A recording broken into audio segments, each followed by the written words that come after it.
Hey guys, so today I'm going to be looking at gut feelings that turned out to be true. So yeah, let's just get right into the video. I heard a strange noise when I woke up. I looked outside my bedroom window to see if anything there made that noise and saw my oldest cat sitting on the windowsill outside of the other bedroom. She was staring into the room as if there was something in there that she did not like at all but could not look away. At that moment, I knew there was something or someone in the other room. Then I heard the noise again. It was like a soft squeaking, like someone shifting his weight from one foot to another on a wooden floor. I don't have wooden floors. Wait, that's even creepier. Hold on a second. They heard that noise that sounds like it's from a wooden floor, but then they're like, I don't have wooden floors. Okay. I told myself there could not be an intruder in that room. It makes no sense that someone could get in there without waking me up, and I gathered my courage and went to check it out. I don't understand how people do that, honestly. If that was me, I would just get my pet inside my room and lock my door and call someone for help or something. I don't know.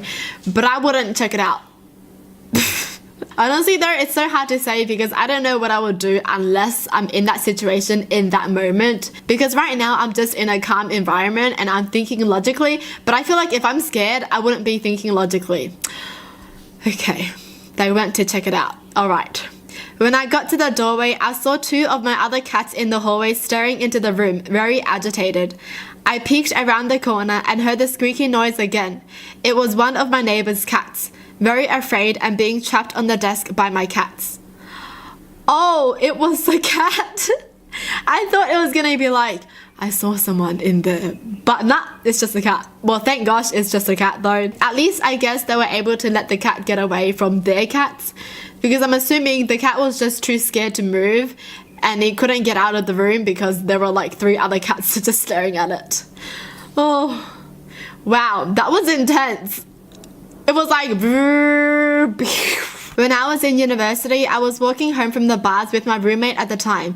It was about 2:30 a.m. and we were looking forward to getting home and ordering some pizza when we came across 2 guys and a very drunk girl. Initially, we didn't think anything about it because it was a pretty common sight on a Friday. But as we walked behind them for a few minutes, we noticed how out of it she was. One of the guys was essentially carrying her and her clutch was loosely dangling from her limp wrist.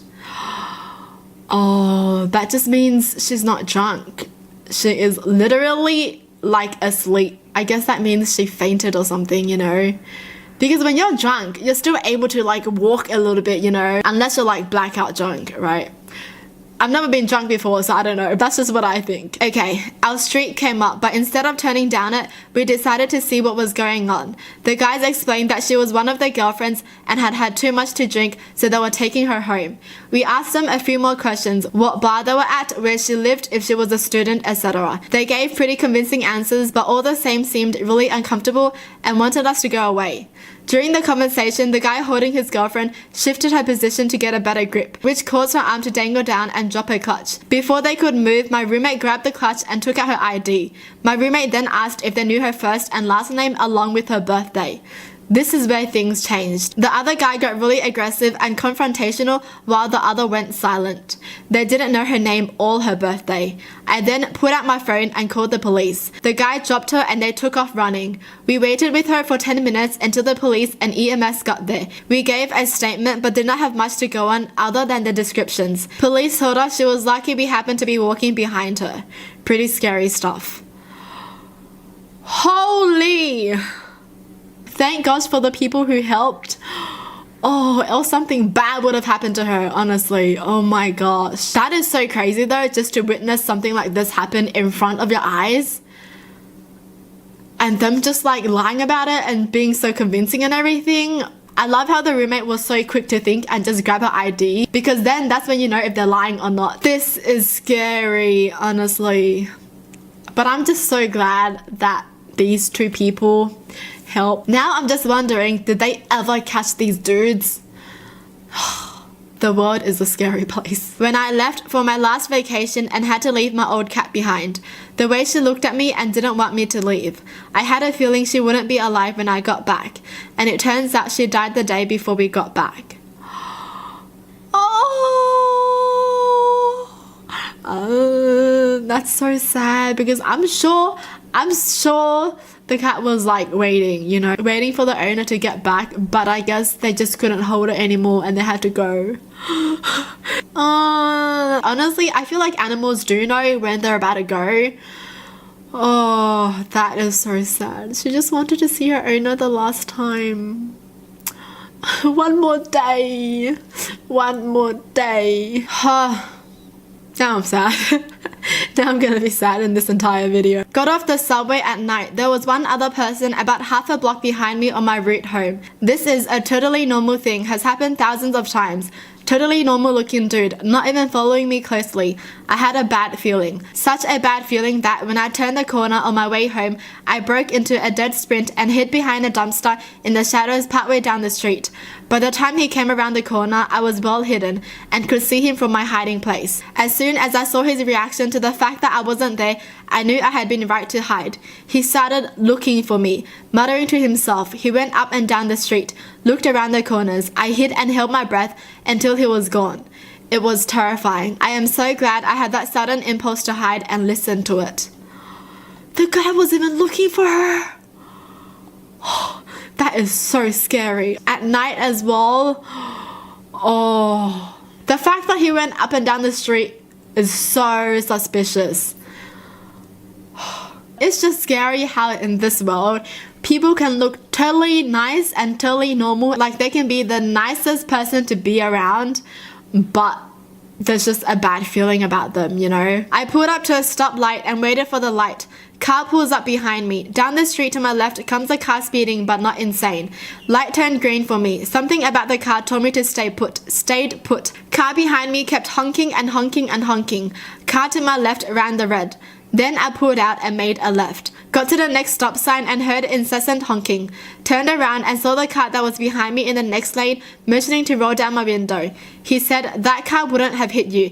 It would have T-boned me. You saved my life." Thank gosh they stopped. And that same car behind them was the one honking at them to go, but they listened to the gut feeling and they saved a life. It's just bad to be impatient when you're on the road because things can happen so quick. Playing basketball and came down really bad on my leg. Couldn't walk and had to be carried off. "Mum, something's wrong. Take me to the hospital." "No, you're fine. It just needs time." Fast forward a week and finally taken to the hospital. Broken tibia. "Mum, come on." I feel like sometimes parents are like this, you know. Sometimes they're just always like, "You're just overreacting, you'll be fine." But not.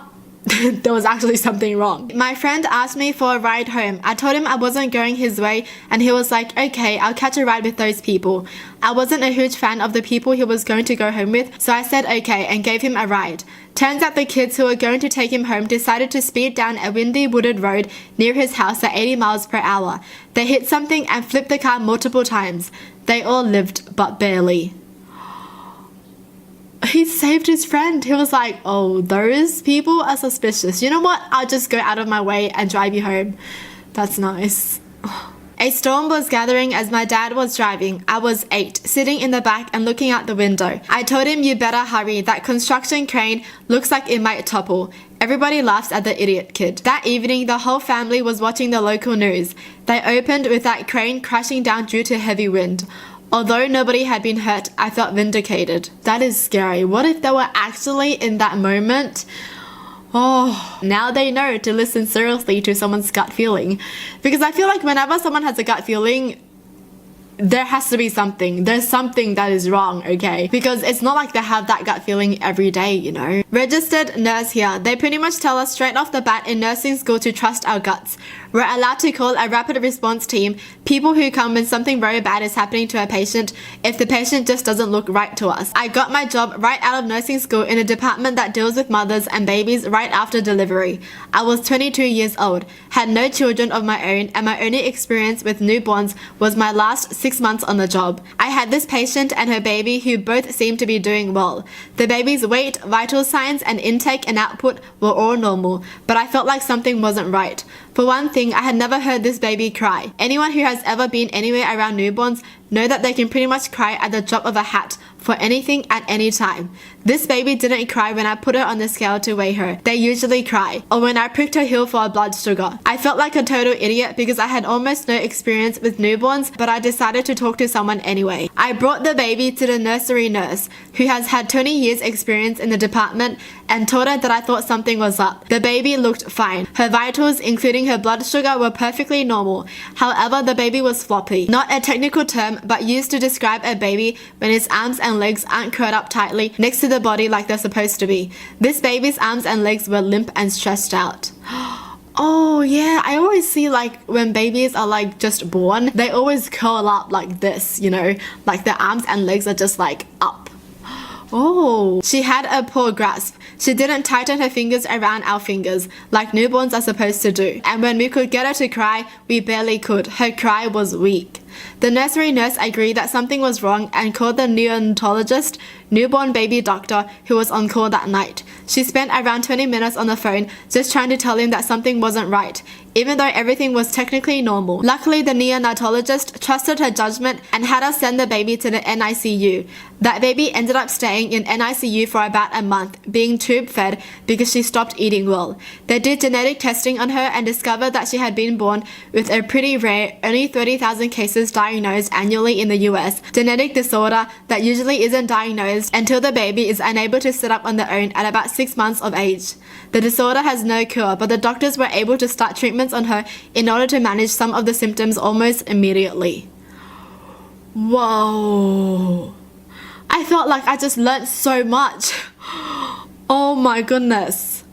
Wow, thank gosh for them because the baby was diagnosed earlier. Oh my gosh, I feel like a different person reading this. Wow. Thank gosh for this nurse though, honestly. They trusted the gut feelings. Sometimes when things like this happen, you're just like, it should be fine, everything is fine, the test is fine, everything is normal, everything should be fine, but then you just have a gut feeling. Oh, well, that's it for the video. Hope you guys enjoyed. Tell me in the comments down below what your thoughts are, and as always, thanks for watching. Hope you guys liked it, and I'll see you guys next time. Bye.